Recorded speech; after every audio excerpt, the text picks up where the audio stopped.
4 years ago, Sandy, who lived in India, moved to a new house with his family. His high school exams were approaching, and he was busy preparing for that. Sandy was a brilliant student, but since he had moved into this new house, he was a bit distracted.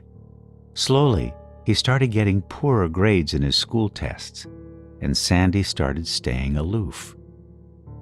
He mostly stayed locked inside his room and became very irritable. His parents were now worried about him. They called his eldest uncle home to have a talk with him. Sandy was very close to him and used to share all his thoughts with him. His uncle, who was a priest as well, came to their new house for the first time. The moment he entered, he felt a strong negative energy that was coming straight from Sandy's room. He called Sandy and asked him very politely if anyone was bothering him. Then Sandy very nervously said that he felt that there were dead people who were living in his room. He said he sees different people throughout the day who disappear in the blink of an eye. Sometimes it's a woman sitting on the bed, and sometimes it's a little boy facing the window. After listening to Sandy, his uncle asked about the house in the neighborhood and found out that ages ago there used to be a huge well exactly where Sandy's room was built. A lot of people had died after falling in that well, and therefore that well was broken down.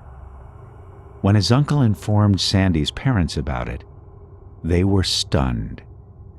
His uncle said that this negative energy came from the wandering spirits of the dead people in his room, who probably lost their lives after falling in that well, and they never got salvation.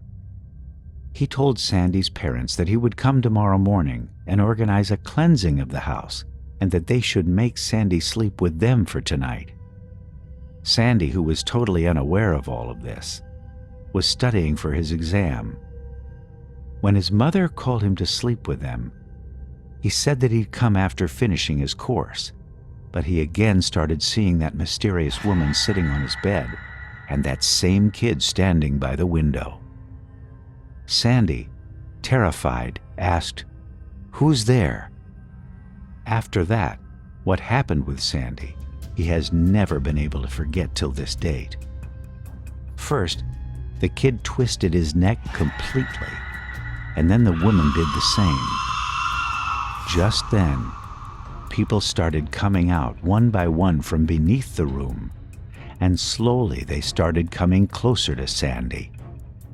They all had long hands that started pulling Sandy into the ground. Then Sandy started shouting loudly, "Help! Help!" And his parents rushed into his room and turned on the lights. They found Sandy sitting on the floor, shivering, and no one else was around him. His condition was critical, and his parents quickly took him to the hospital. Sandy was so scared that his body was burning with a high temperature. The doctor gave him an injection and put him to sleep. He had become so weak that he was admitted to that hospital for an entire week. Amidst all this, his uncle organized a cleansing of the home.